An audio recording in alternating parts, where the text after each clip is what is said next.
Now, when working the press handstand, arguably the most important exercise is the eccentric or the negative. So that's coming from the handstand, slowly coming down with as much control as possible all the way down to the bottom position. Now, ideally, that's going to be done freestanding. You'll kick up into a hold, show control, open to straddle, tuck or pike, depending on which variation you're doing. You'll articulate through the spine and then just keep going through the full pathway with no drop in until tiptoes kiss the floor, and then you hold. In reality, when you're learning, you're probably going to have to back it off to wall variations, which can be done back to wall,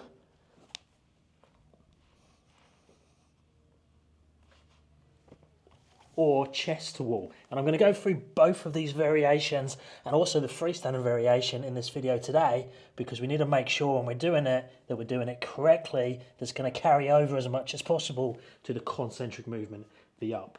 Now, the reason the eccentric press handstand is so powerful is that it allows us to go a harder variation than we can do on the concentric. So we're much stronger on the way down than we are on the way up.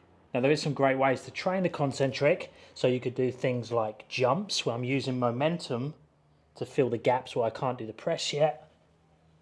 We have one of my big favorites, the partial range press handstand. But the problem with their movements is we're missing something. So the one where we're using momentum, there's not enough time under tension to build strength and fill those gaps. With the partial range, we're only working a partial range, hence the name.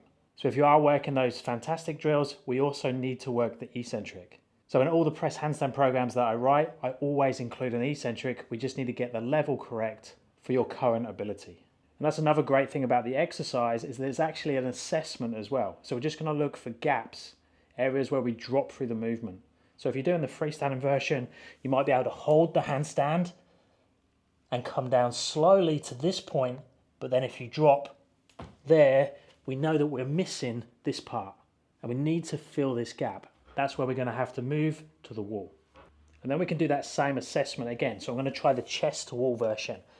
So starting the same as the freestanding, I'm in a handstand to start with. Then I'm going to pass through my straddle. Notice my shoulders and my hips have to come forwards because the wall is pushing me in that direction, which is correct for the press handstand. And then if I have enough mobility, I can come down. But this part here is where we'll commonly drop. So much like the freestanding version, I'm missing this bottom section. The top position was really good because it pushed my body in the right place. Hips and the shoulders went forwards to counterbalance the legs coming this way, but then I dropped on that last part. So if I'm dropping on the freestanding, I'm dropping on the chest wall handstand, these aren't the best drills for me to fill that gap. So then we have the back to wall version. Now this is probably the one I use the most in my handstand press programs, as I think it's the best one to spend a good time under tension throughout the full range of motion and not have those gaps. Now the chest to wall one and the freestanding are really good if you're super close to the press handstand and you can control that full movement. But if you can't, we need to go back to wall and fill those gaps. Now, before we do the back to wall one, we need to make sure that we have the strength in this shoulder movement, open and close in this position, to use as a strong base to peel the spine down. So I'm going to kick up with my hands turned out, make a strong position, and I'm going to take head towards the wall, back off again. If that feels okay, I'm going to get the head tucked out of the way so I can get the back of the head, the neck, the back, all to touch the wall at the same time, and then I'm going to push back off again.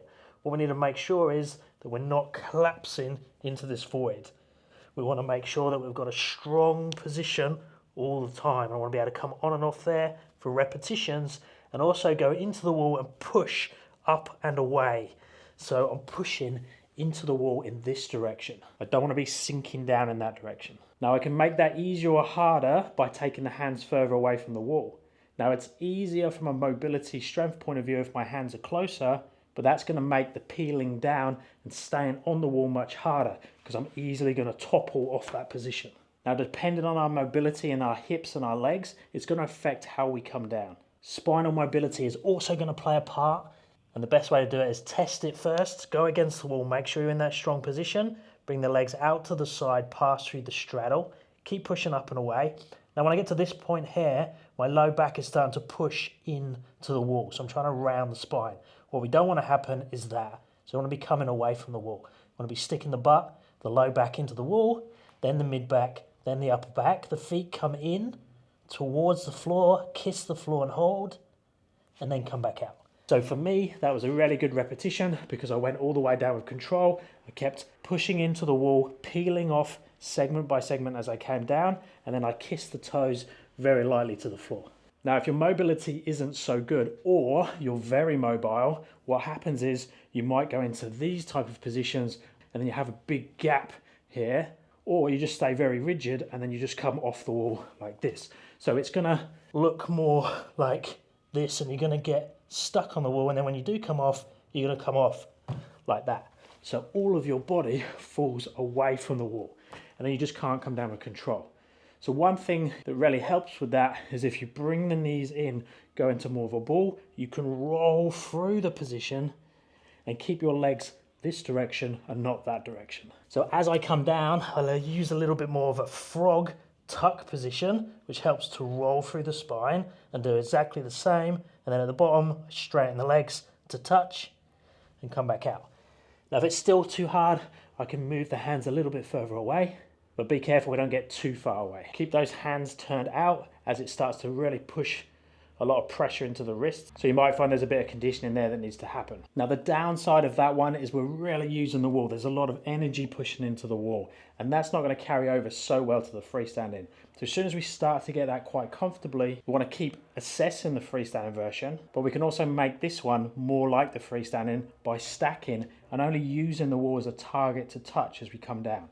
So for that version, you're going to do it the same distance from the wall, but now when I come down, I'm not using the wall. I'm just going to use it when I get into my straddle position there. My butt just lightly touches, then my low back lightly touches, my upper back lightly touches until I come down, kiss the floor lightly, and notice that I'm not even on the wall now. So I'm just brushing the wall instead of leaning against the wall. Now that's a bit more like the chest to wall version, whereas it's more advanced, but it's a good place to work to before going to the freestanding version. But the big one is just making sure that you fill those gaps. So if you're dropping anywhere, make the movement easier. If you're showing full control, up it and see if you can get to the next version. Now in terms of your program, I would definitely be pairing this type of movement, so the eccentric, with one of those concentric variations, and a good one to try is the partial range press handstand. Check that video out here. Let me know down in the comments if you have any questions on this one. If you're after coaching, check out my app and my website. Links are down in the description, and I'll speak to you in the next one.